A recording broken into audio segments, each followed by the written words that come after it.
क्लिष्टम अहो अन्यायम यद यूयम धर्मनंदनः जीवितं नहर्ता क्लिष्टं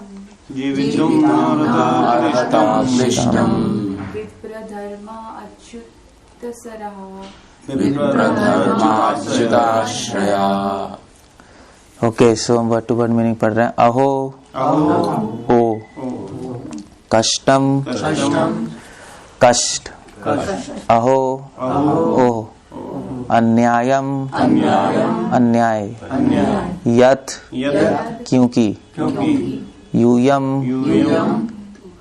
तुम सब पवित्र आत्माएं धर्मनंदना धर्म के पुत्र जीवितुम जीने के लिए न नेवर हरे कृष्ण नहीं, तो इंग्लिश में पढ़ रहा हूं मैं. अर्हता योग्य क्लिष्टम क्लेश विप्र ब्राह्मण धर्म अच्युत भगवान आश्रय आश्रित. सो मैं लेक्चर शुरू कर रहा हूँ क्योंकि इंग्लिश में किताब है. ओम अज्ञानातिमिरन्धस्य ज्ञानाञ्जनशलाकया चक्षुरुन्मिलितं येन तस्मै श्री गुरुवे नमः.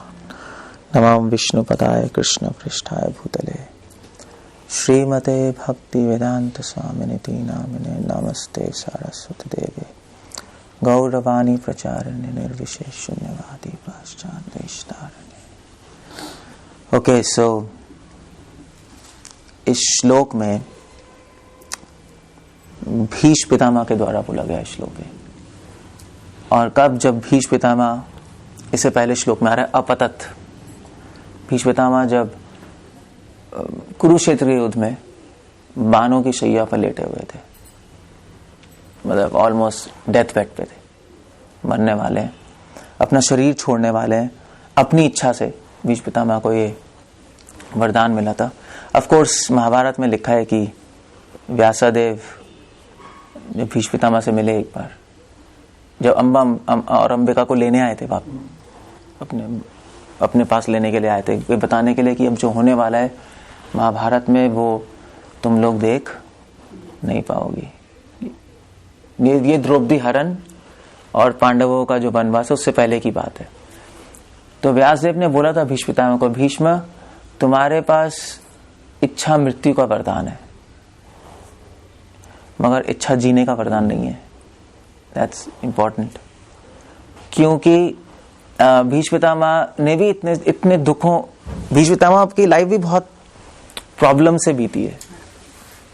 सो मेनी प्रॉब्लम्स, कितने सारे उन्होंने व्रत लिया. भीष्म पितामह का नाम एक देव व्रत है, हम पढ़ रहे थे. उन्होंने व्रत लिया था कि मैं आजीवन ब्रह्मचारी रहूंगा.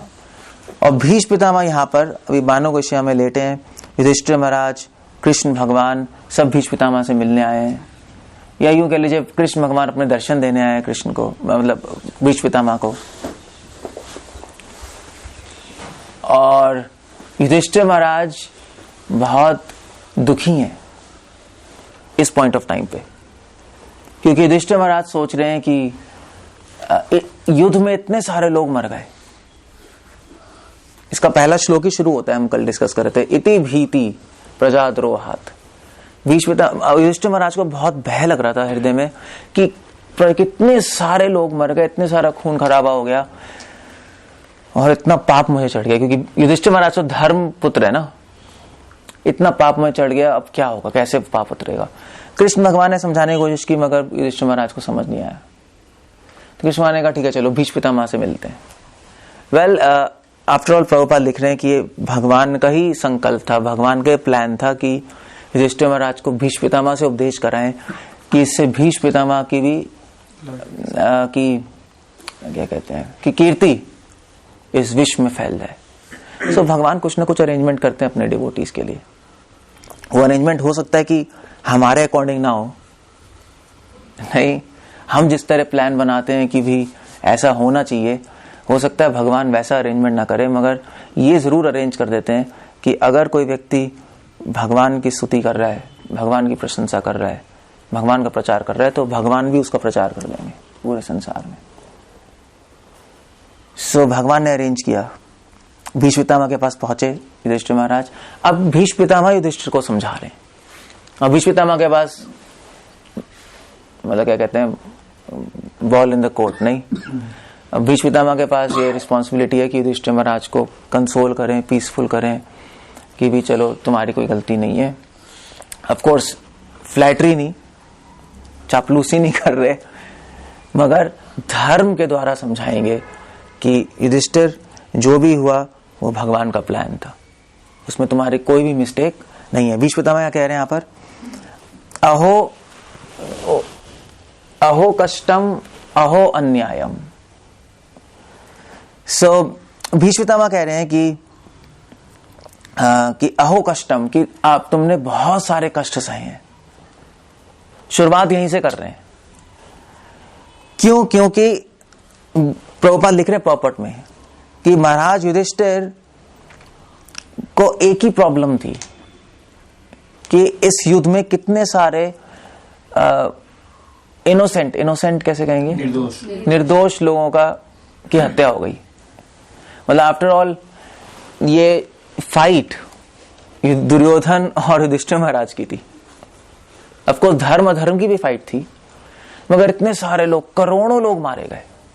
18 क्षोणी सेना थी, करोड़ों लोग, करोड़ों हाथी, करोड़ों घोड़े बेकार में, करोड़ों पक्षी यूजलेसली मारे गए। तो वो कह रहे हैं कि उनको इस बात का डर था। भीष्म पितामह को समझ आ रहा था कि इस बात का डर आ गया। तो भीष्म पितामह ने शुरू की युधिष्ठिर महाराज को समझाना, युधिष्ठिर तुम्हें इस बात का डर क्या है? तुमने तो कितने सारे कष्ट सहे हैं अपने जीवन में।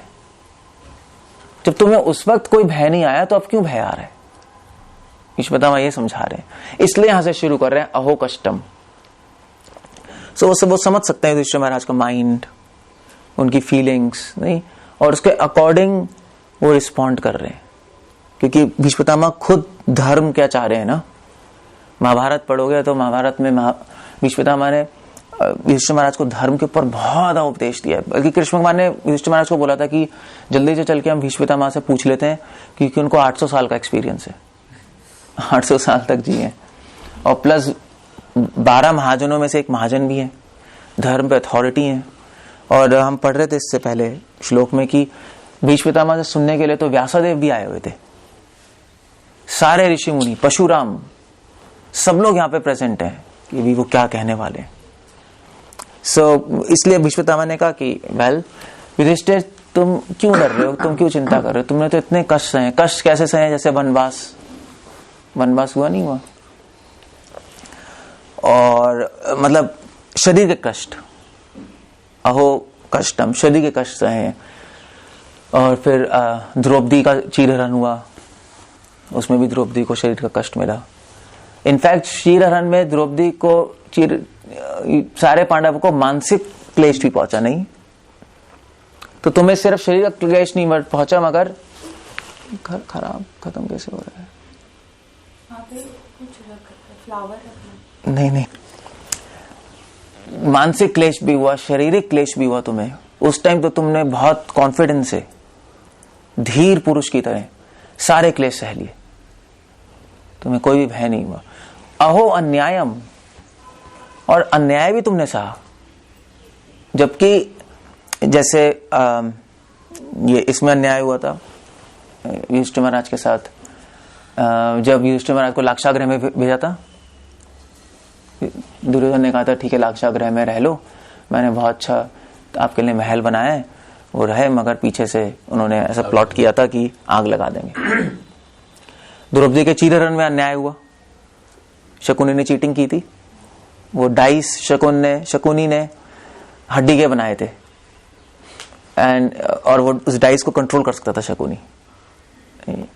एक कोई डीमन था, उसको मारकर, या कोई ऋषि था तो उसकी हड्डी से बनाए हुए थे, और उसने आशीर्वाद दिया था कि जो तुम बोलोगे वो ये पालन करेगी हड्डी। तो वो जो बोलता था वो पास आता था। शकुनी ने इसलिए गेम खेला वो, कि उसको पता था वो जीतेगा। तो अन्याय हुआ युधिष्ठिर महाराज के, तो अन्याय में उनको मानसिक क्लेश ही पहुंचा। मेंटल डिस्टर्बेंस, शारीरिक क्लेश, मानसिक क्लेश, सब कुछ हो गया। मगर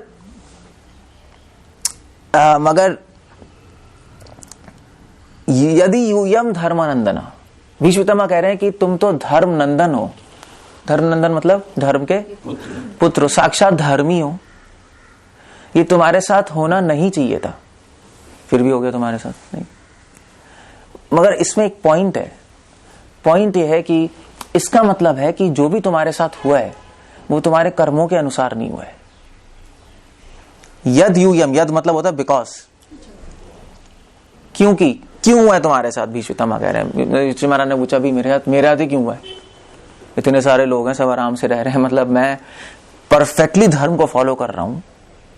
युधिष्ठिर महाराज ने एक झूठ भी नहीं बोला था, जबकि कुरुक्षेत्र के युद्ध में भगवान ने बोला झूठ बोलने को, उसमें भी हिचकिचा गए। युधिष्ठिर महाराज तो ऐसे थे। उन्होंने कहा मेरे साथ क्यों हो रहा है? तब भीष्म पितामह ने कहा यद यूयम, यूयम मतलब तुम्हारे साथ क्यों हो रहा है? हे धर्म नंदन, तुम्हारे साथ इसलिए नहीं हो रहा क्योंकि तुम्हारे कर्म है। लोगों के साथ तो क्लेश होता है, प्रॉब्लम्स आती है क्योंकि उनके कर्म है, वो पिछले जन्मों के कर्मों की वजह से भुगत रहे हैं सब कुछ। हमारे जो भी हो रहा है वो उसके लिए कोई रिस्पॉन्सिबल नहीं, हम ही रिस्पॉन्सिबल है। हमें लग सकता है कि वो मुझे मार रहा है, मगर एक्चुअली वो आपको इसलिए मार रहा है क्योंकि आपके कर्म ही खराब है। बस वो तो एक निमित्त मात्र बन रहा है।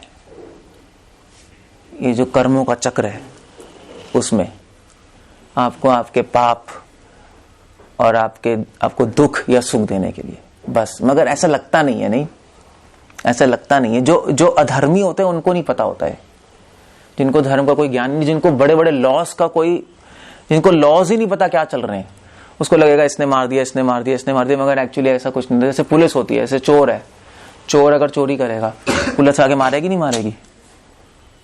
तो चोर को जेल में डाल देंगे। चोर का जज से कहेगा नहीं इसको भी, पुलिस को भी डालो, इसने भी मुझे मारा है, मैंने उसको मारा, इसने मुझे मारा है, तो उसको भी डालो जेल में। मगर एक्चुअली बेवकूफ है, उसको लॉ नहीं पता, बेवकूफ है। बेवकूफ कहेगा ना ऐसा, जिसको लॉ पता है वो नहीं कहेगा, क्योंकि उसको पता है कि पुलिस नहीं मार रही, कौन मार रहा है? लॉ मार रहा है। लॉ में लिखा है कि तुम चोरी करोगे तो पिटोगे। पुलिस तो निमित्त मात्र है, ये नहीं मारेगा, दूसरा पुलिस मारेगा, तीसरा पुलिस मारेगा, पिटोगे और क्या। सो ऐसे ही, इसलिए एक बहुत बड़ा एक प्लान है भगवान का, मास्टर प्लान है। उस मास्टर प्लान में कुछ नियम है, उस नियम के अकॉर्डिंग हम पिटेंगे अगर हम गलत काम करेंगे। अब वो पीटने वाला हो सकता है हमारा मामा चाचा ही क्यों ना हो, उसमें कोई प्रॉब्लम नहीं है, या हमारा दोस्त क्यों ना हो। अब ये नहीं कह सकते इसको भी पीटो, वो नहीं पीट रहा, वो लॉ है और उसके अकॉर्डिंग उसको परमात्मा प्रेरणा दे रहे हैं, चल भी पीट दे इसको। बस ऐसे ही हो रहा है और कुछ नहीं है, सिंपल सी बात है। भीष्म पितामह कह रहे हैं धर्म नंदना, तुम तो धर्म के पुत्र हो, तुम्हें तो धर्म की सारी जानकारी है। युधिष्ठिर महाराज कह रहे तुमसे क्या धर्म छुपा है, और तुम्हें इतने क्लेश हुए, तुम्हें इतने अन्याय हुए, तुमने सह लिए। क्यों सह लिए? क्योंकि तुम्हें पता था धर्म, तुम्हें पता है लॉ से चल रहा है सब कुछ, और तुम्हें पता है कि इस लॉ के पीछे जितने भी लोग कष्ट सह रहे हैं उनके कर्म है।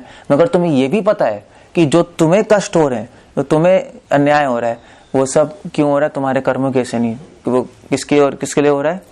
भगवान कृष्ण का प्लान है। क्योंकि तुम्हें भी पता है कि तुम शुद्ध भक्त हो, भगवान के आश्रित हो, अच्युत आश्रय हो। आ रहे नहीं? तुम्हें भी पता है कि जो व्यक्ति विप्र मतलब ब्राह्मण या वैष्णव, प्रभुपाद लिख रहे हैं पट में, बोनाफाइड ब्राह्मणास एंड वैष्णवास। तुम्हें भी पता है कि तुम ब्राह्मण और वैष्णवों के अनुगत्य में रहते हो, और धर्म, तुमने हमेशा धर्म का पालन किया है, और अच्युत आश्रय मतलब हमेशा कृष्ण के आश्रित हो। तो तुम्हें जो क्लेश आ रहे हैं, तुम ये कैसे कह सकते हो कि तुम्हारे कर्मों कैसे आ रहे हैं? ये तुम्हारी बेवकूफी कैसे आए हैं? तुमने तो कोई बेवकूफी नहीं की। तुमने जो भी डिसीजन लिया एडवाइस मान के चला है वैष्णवों की, हमेशा काउंसलिंग लिया नहीं वैष्णवों की, और धर्म के अनुसार पालन किया है। और भगवान कृष्ण तुम्हारे सखा भी हैं, गुरु भी हैं, और काउंसलर भी हैं। तो तुम्हारे डिसीजन गलत कैसे हो सकते हैं? जो कुरुक्षेत्र का युद्ध हुआ है, ये डिसीजन सिर्फ तुम्हारा नहीं था, ये सबका था। इसलिए ये जो क्लेश आया है, जो तुम्हें डर लग रहा है, गलत है बिल्कुल, क्योंकि तुम कर्मों के चक्र से बाहर हो, ये सब तुम्हें पता है, फिर भी तुम ऐसे क्यों बैठे हो। यू सी कैसे भीष्म पितामह ने युधिष्ठिर महाराज को कन्विंस करने की कोशिश की है कि ये यूजलेस है। इसलिए प्रभुपाद यहाँ पे लिख रहे हैं कि भीष्म पितामह समझा रहे हैं कि there was no cause of disappointment, और क्योंकि उनको कोई भी निराश होने की जरूरत नहीं है, क्योंकि प्रभुपाद लिख रहे हैं as long as they were protected by these three important items, Vaishnava, धर्म और भगवान, तो निराश होने की कोई जरूरत नहीं है। इनफैक्ट श्रील प्रभुपाद यहाँ पे ये भी लिख रहे हैं कि जब as long as person is fully in cooperation with the wishes of Lord, Achyuta आश्रय का मतलब प्रभुपाद लिख रहे हैं, भगवान के आश्रय का मतलब होता है कि भगवान की इच्छाओं से कॉपरेट करना। कॉपरेट समझते हो? सहयोग, भगवान की इच्छाओं में सहयोग करना है, ये होता है आश्रय का मतलब। तो आश्रय का मतलब ये नहीं है कि हाँ मैं भगवान के आश्रित हूं, चलो भी मैं हूं आश्रित, बस क्या कर रहे हो तुम? अपना जीवन जी रहे हो बस, मगर हूं आश्रित कन्हैया के, उसका कोई मतलब नहीं है। लोग तो यही कहते हैं ना, ढोंगी लोग। प्रभुपाद कह रहे हैं as long as person is in fully in cooperation with the wishes of Lord, मतलब आश्रय का मतलब है कि ये समझना कि भगवान क्या चाहते हैं और भगवान के भक्त क्या चाहते हैं, और बस वो ही करना। मगर ये करना मुश्किल होता है, क्योंकि हमारे अपनी भी इच्छाएं होती है ना, वो इच्छाएं वो बीच में मिक्स हो जाती हैं और वो हमें समझ नहीं आता। एक्चुअली समझ भी आ रहा होता है तब भी हम नहीं कर पाते, क्योंकि हमारी अपनी इच्छाएं हैं। तो हम भगवान के पूरी तरह आश्रित नहीं है, आश्रित नहीं है। सिर्फ माला कंप्लीट करना और प्रसाद लेना, इसको आश्रय नहीं कहते। माला कंप्लीट करना तो ये एक पहला कदम हुआ आश्रय लेने का। हाँ ठीक है, भगवान आप ये चाहते हैं तो मैं कर रहा हूं, भगवान की इच्छा है ना।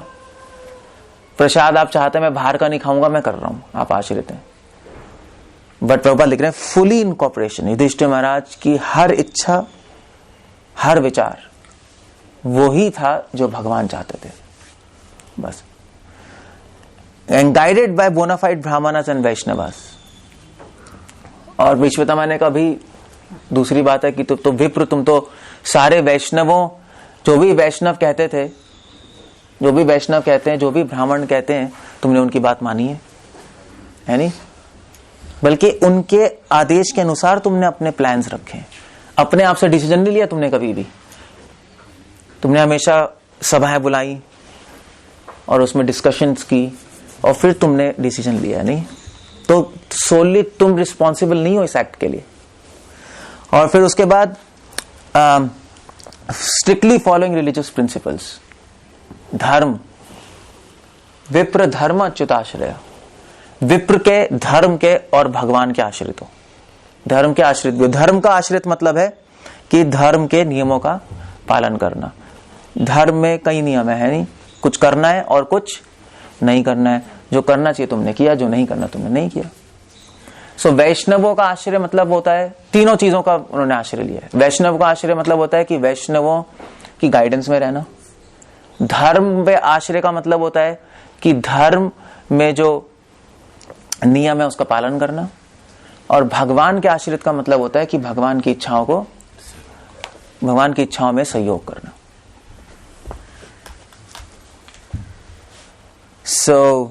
भीष्म पितामह ने कहा कि तुमने तीनों किए। भीष्म पितामह आप कह रहे हैं कि अगर ये तीनों करते हुए भी कुछ गड़बड़ हो भी जाती है तो डिवोटी को कभी भी उसके लिए निराश नहीं होना चाहिए। कह रहे हैं one has no cause for despondency however trying circumstances of life. अगर कुछ खराब होता भी है लौकिक दृष्टि में, ऐसा लगता है हमें अपने माइंड से, यार ये तो गड़बड़ हो गई, हमने तो सब कुछ फॉलो किया था, तो धीर पुरुष को कभी भी डिस्टर्ब कैसे कहेंगे,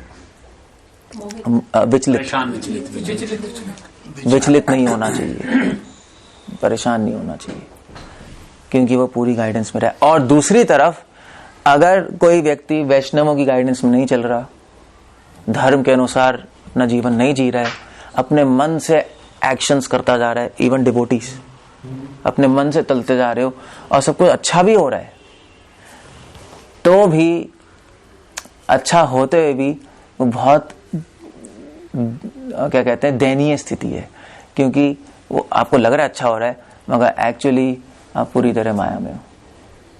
उसका फल कभी भी अच्छा नहीं आएगा, उसका फल कभी भी अच्छा नहीं आएगा। मगर भीष्म पितामह ने कहा कि युधिष्ठिर तुम्हारे जीवन में जो भी होने वाला है, जो भी फल आएगा वो हमेशा ही अच्छा होगा, क्योंकि तुमने हमेशा तीनों का आश्रय लिया है। चाहे अभी सिचुएशन बहुत ही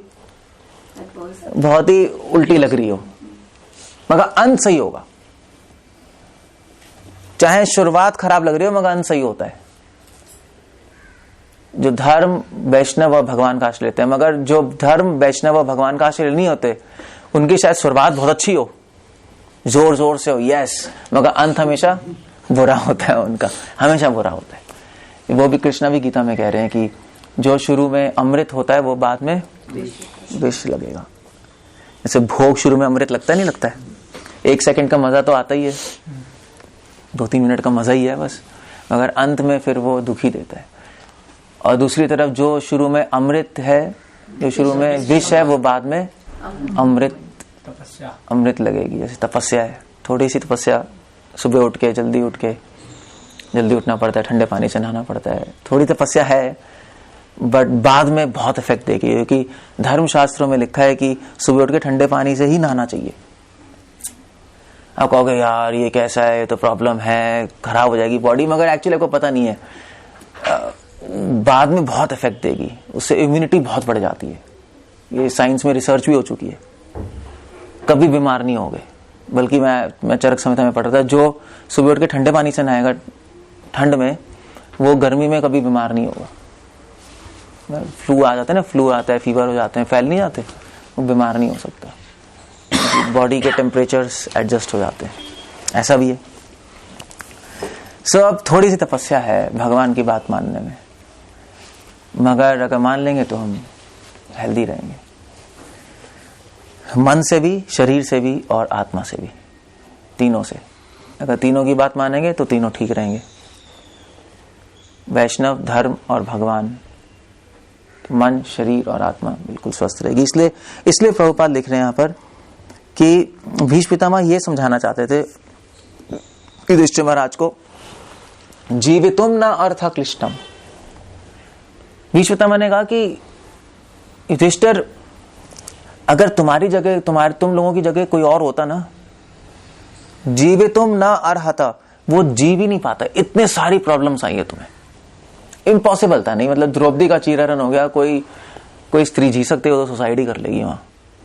दैट वाज बहुत ही मेंटल एक्सट्रीम सफरिंग थी, एक्सक्रूशिएटिंग था।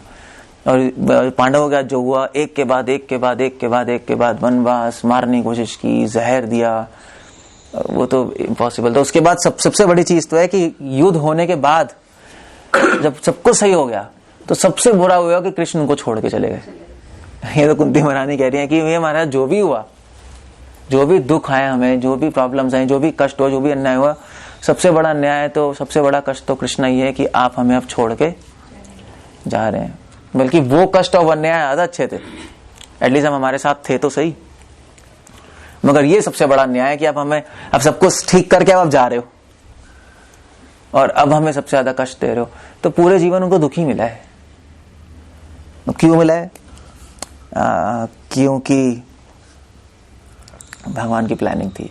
भगवान चाहते थे युधिष्ठिर महाराज के अपने भक्तों के जीवन के द्वारा कि अगर कि भगवान के भक्तों में जो भी प्लानिंग होती है वो भगवान ही करते हैं, भगवान शुद्ध भक्तों के जीवन में।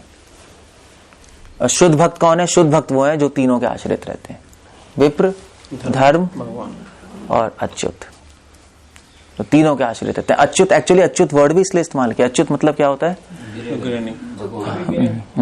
जो गिरे, मतलब कहानी गिरे फर्स्ट फ्लोर पे, ऑफ कोर्स।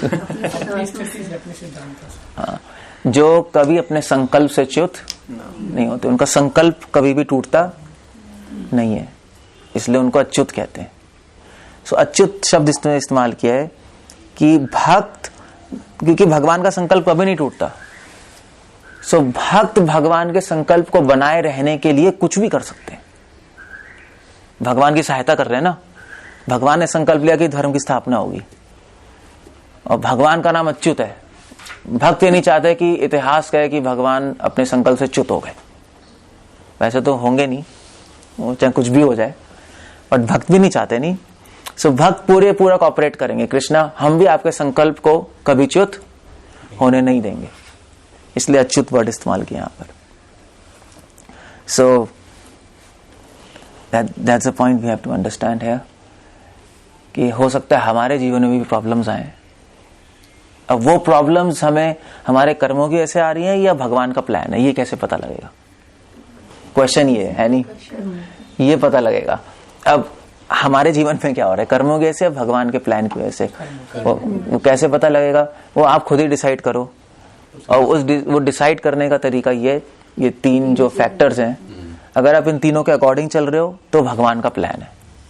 अगर पूरी तरह वैष्णव गाइडेंस में चल रहे हो, आप हर डिसीजन ऑफ कोर्स हर डिसीजन नहीं है। आपको पेशाब जाना है तो ये नहीं है फोन करके पूछ रहे हो मैं पेशाब चला जाऊं।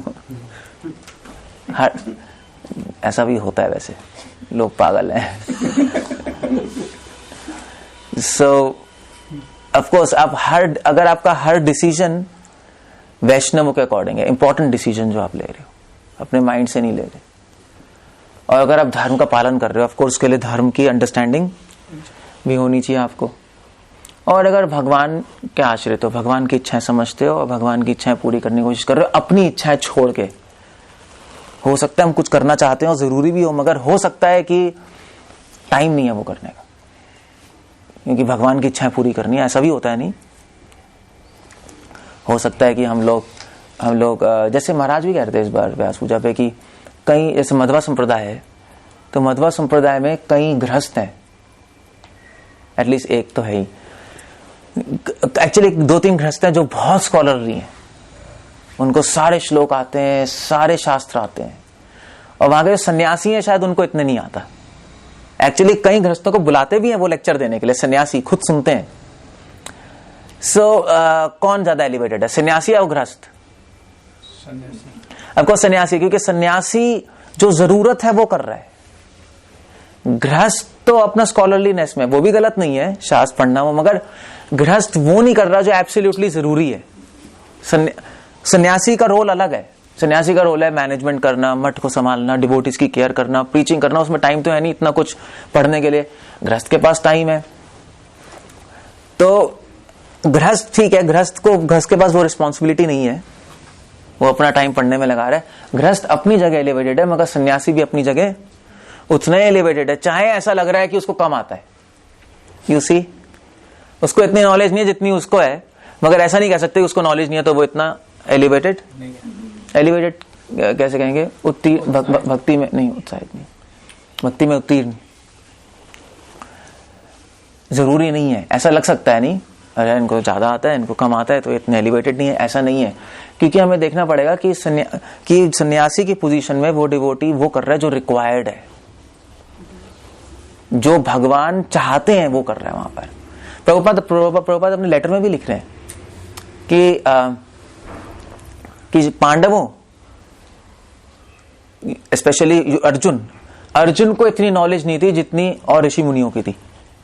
द्रोणाचार्य और ऋषि मुनियों को ज्यादा शास्त्र आते थे, ज्यादा नॉलेज थी, अर्जुन को नॉलेज नहीं थी। क्योंकि अर्जुन क्या कर रहे थे?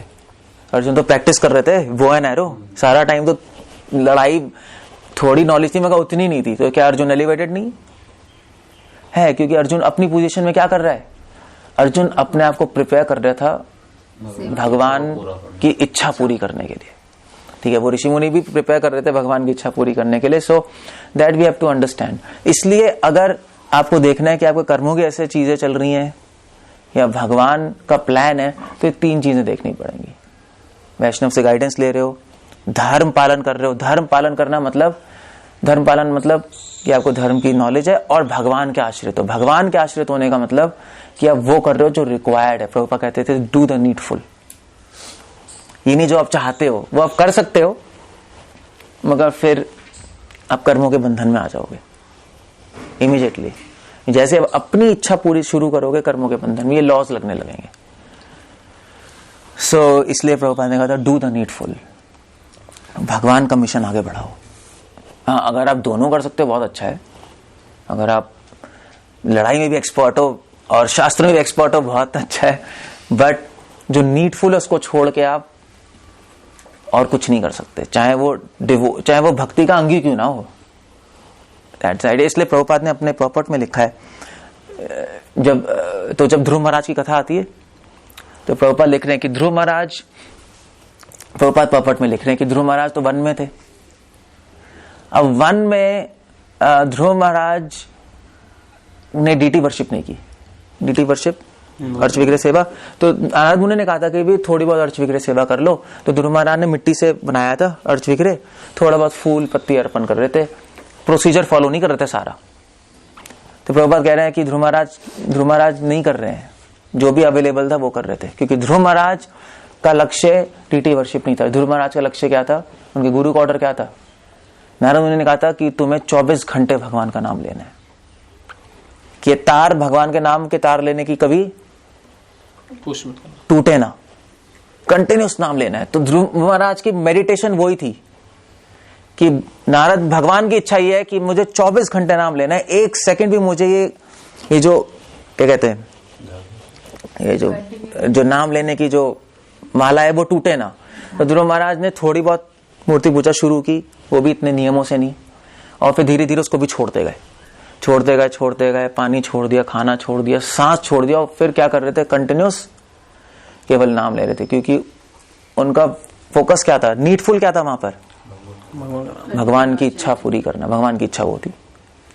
सो प्रभुपाद अपने प्रॉपर्ट में लिख रहे हैं, तो इसलिए ध्रुव महाराज को कोई ऑफेंस नहीं लगा उस बात का कि उन्होंने मूर्ति पूजा के सारे नियम फॉलो नहीं किए। फिर प्रभुपाद प्रॉपर्ट में लिख रहे हैं, इसलिए कलयुग में इमरजेंसी है, उन लोगों को बचाना है, सो प्रीचिंग करनी है। इसलिए प्रभुपाद कह रहे हैं कि अगर हमारी संस्था में अर्च विग्रह के नियम अगर हम पूरे फॉलो नहीं कर रहे, पूरे प्रॉपर, तो उसमें कोई ऑफेंस नहीं है, क्योंकि हमारी अर्च विग्रह पूजा प्रीचिंग के लिए है। हमारे यहाँ प्रीचिंग ज्यादा मेन है, संकीर्तनम। हाँ, जो दूसरी संप्रदाय में अर्च विग्रह की पूजा कर रहे हैं उनके लिए ठीक है, क्योंकि उनके आचार्यों की लाइन वो आ रही है, वो पूरे कर रहे हैं उससे, मगर हमारे लिए ये आदेश नहीं है भगवान का। महाप्रभु की संप्रदाय में यू डू प्रीचिंग, और उसके लिए प्रभुपाद ने एडजस्टमेंट किए, और हम लोग भी एडजस्टमेंट कभी कभी करते हैं। इसका मतलब ये नहीं कि आप अच्छी तरह स्टैंडर्ड्स फॉलो नहीं करो डीटी वर्शिप के, हम कर सकते हैं, मगर हम उतनी एलैबोरेटली नहीं करते जो और संप्रदाय में होती है। हम अथवा संप्रदाय, श्री संप्रदाय में जाओगे, उसमें तो अर्च विग्रह की अगर आप एक आरती करोगे उसमें 3 घंटे लग जाएंगे आपको, 1000 चीजें हैं। हमने छोटा कर दिया, क्योंकि हमारा एम है अभी अच्युत आश्रय, भगवान चैतन्य महाप्रभु की इच्छा समझना, उसको पूरा करना हमारा मिशन है अभी, एक लोगों को बचाना। और उसमें 1000 प्रॉब्लम भी है, अहो कष्टम अहो अन्यायम, कष्ट भी आएंगे उसमें, प्रीचिंग कोई आसान थोड़े ना है, कई कष्ट आएंगे, मानसिक कष्ट भी आते हैं। कई चीजें हो रही होती हैं आपके चारों तरफ, कई लोग हैं ना, कई लोग पता नहीं क्या क्या करते रहते हैं, अन्याय भी होगा, आपको सही कर रहे होगे, कोई कुछ आपके पीछे से पॉलिटिक्स भी करेगा, कोई गलत भी कहेगा आपको, नहीं, बहुत सारी चीजें होती हैं, जबकि आप इसको डिजर्व नहीं करते, फिर भी आपको वो मिलेगा। सो कोई प्रॉब्लम नहीं है, भीष्मपितामह कह रहे हैं कोई प्रॉब्लम नहीं है, कोई प्रॉब्लम नहीं, अगर आपकी कॉन्शियस क्लियर है। कॉन्शियस क्लियर समझते हो ना, अगर आपकी चेतना क्लियर है, आपको अपने चेतना में पता है कि भी मैंने भगवान की इच्छा पूरी करने के लिए किया है, और मैंने वैष्णवों के ऑर्डर्स पे फॉलो किया है, और धर्म कभी नहीं तोड़ा मैंने, अधर्म कभी नहीं किया, तो कह रहे हैं कोई निराश होने की जरूरत नहीं है, ये भगवान का प्लान ही है कुछ ना कुछ, और उसके अकॉर्डिंग चलते रहो। शुरुआत में दुख है, मगर अंत जरूर सुखमय होगा। सो चेक लाइक दैट, ये भीष्मपितामह में यहाँ पे ट्रिक बता रहे हैं चेक करने की। सो सी, अपनी लाइफ में देखो, इसलिए हर स्टेप पे वैष्णवों से गाइडेंस लो, कोई भी डिसीजन लेना लाइफ में गुरु और वैष्णव से पूछो, at least important decisions of life हमेशा पूछना चाहिए। और हमेशा ये देखो कि भी धर्म में क्या लिखा है, धर्म क्या कहता है, करूं या ना करूं ये क्रिया। अगर समझ नहीं आ रहा क्या कहता है तो पूछ लो, ये भी धर्म के अकॉर्डिंग किया है।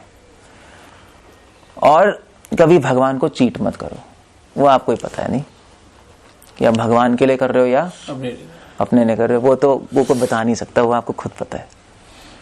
अगर ऐसे चलोगे तो हमेशा सेफ हो, तो कोई गिलाने की जरूरत नहीं है, आप पूरे उत्साह के साथ जीवन में आगे बढ़ सकते हो और भगवान की पूरी प्रोटेक्शन रहेगी और फिर भगवान के पास चले जाएंगे हम।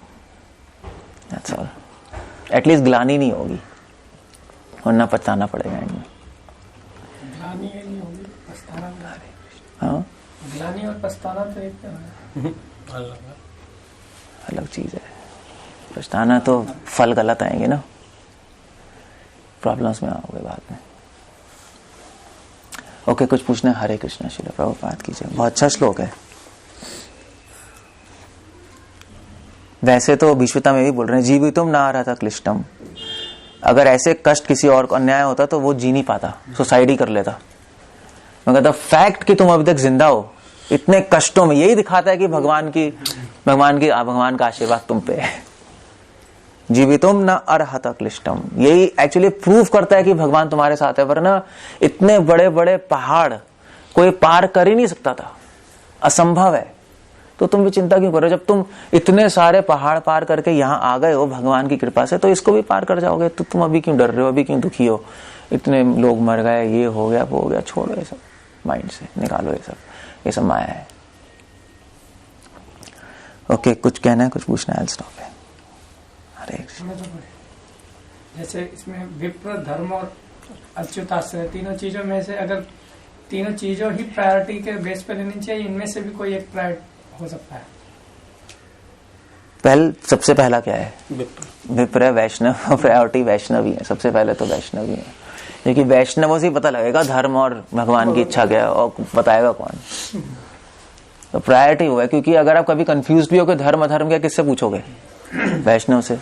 अगर कंफ्यूज हो कि भगवान की इच्छा है मेरी इच्छा है, तो किससे पूछोगे? वैष्णव से। तो वैष्णव को तो कभी नहीं छोड़ सकते आप। वैष्णव को अगर पकड़ के रखेंगे, और अगर धर्म और अच्युताश्रय दोनों में से ठीक से फॉलो नहीं हो रहे, तो क्या वो पोजीशन ठीक? तो आपने पकड़ा ही गया वैष्णव। क्या किया आपने? हम मैक्सिमम जितना हो सकता है उतना करना चाहिए। अब विलफुली आप नहीं कर रहे तो फिर क्या है? फिर तो बेकार है, फिर तो बोल रहे हो। हाँ भी हम तो वैष्णव की, जैसे महाराज भी कह रहे थे अपने लेक्चर में आज पूजा में कि हाँ भी हम तो मानते हैं, हम तो पूरे तरह प्रभुपाद जी की बात मानते हैं, गुरु की बात मानते हैं, मगर बाहर खा रहे हैं, बाहर का खा रहे हैं। तो आपने क्या माना है? भगवान की बात। झूठ बोल रहे हो, चीटिंग कर रहे हो, वैष्णव को धोखा दे रहे हो, भगवान को भी धोखा दे रहे हो। आपकी अपनी इच्छा है खाने की, तभी तो खा रहे हो, तभी तो खा रहे हो बाहर का। बाहर का खाने की जरूरत ही क्या है? ये छोटा सा एग्जांपल है, मगर एक्चुअली बहुत बड़ी, इस्कॉन में तो बहुत बड़ी बात है। सभी बाहर का खा रहे हैं, झूठ बोल रहे हैं प्रभुपाद से और अपने गुरु से। तो फिर वो कर्मों के अंडर आएंगे, फिर भगवान के अंडर थोड़े ना है, भगवान का आशीर्वाद थोड़े ना है। आप खाओ ठीक है, बाहर खाओ ठीक है, अपने आइडियाज लगा के। जैसे कल बात हो रही थी कि हम रिलेटिव्स के यहाँ जाते हैं, रिलेटिव्स के यहाँ हम बाहर कैसे नहीं खाएं। वेल ठीक है, फिर आप खा सकते हो, मगर अगर आपको खाना है तो फिर आप दीक्षा मत लो। अगर आप इतने बोल्ड नहीं हो, युधिष्ठिर महाराज ने क्या क्या फेस किया है, क्यों उन्होंने कष्ट है, क्यों अन्याय से। भगवान ने इन पांडवों के चरित्र से दिखाया कि उन्होंने कष्ट और इतने अन्याय हुए, फिर भी उन्होंने सह लिए। तो हम इतना नहीं सह सकते तो फिर आगे क्या होगा? फिर मतलब आप एक बाहर का खाना नहीं छोड़ सकते, तो कोई बड़ी बात भी नहीं है कि हाँ भाई वो रिश्तेदार उसको कैसा लगेगा, कैसा क्या लगेगा यार, बेकार की बात है। कैसा क्या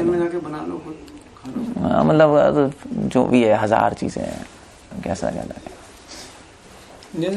अगर रिश्तेदार मान लीजिए अगर हमारे रिश्तेदार आपसे आके पैसे मांगे कि भी मुझे तो जरूरत है 50 लाख की, दोगे उसको? ओके नहीं यार ये ऐसे ऐसे प्रॉब्लम है, कहाँ दोगे? तब तो मना कर दोगे, फिर दे दो, सब कुछ दे दो। फिर ऐसे थोड़े ना होता है इतना ही आप उसके चाहते हो।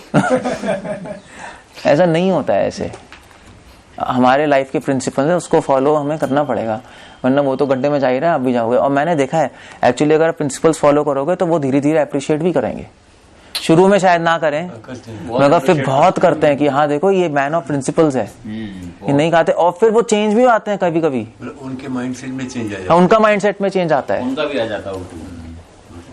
और हम लोग ऐसा करेंगे तो फिर कहेंगे वो फिर उल्टा करेंगे, सामने हमने कहेंगे हाँ अच्छा है, पीछे से कहेंगे देखा ना, देखा ना लाइन पे आ गया ये ऐसे ही बोलते हैं ये बोलेंगे। एक जगह में गया तो बोलते थक गए हो क्या माला से तुम अपनी, हाँ देख लो, ये बस यही होता है और क्या, उल्टा उनका भी नुकसान हो गया, हमारा तो वही। हाँ सो इसलिए जो भगवान कह रहे हैं, वैष्णव कह रहे हैं, मैं थक गया तो क्या हुआ, वो फॉलो करना चाहिए, चाहे आपको अभी कष्टपूर्ण लग रहा हो फिर भी फॉलो करो, तो भगवान के पूरा आशीर्वाद रहेगा, अदरवाइज फंस जाओगे आप।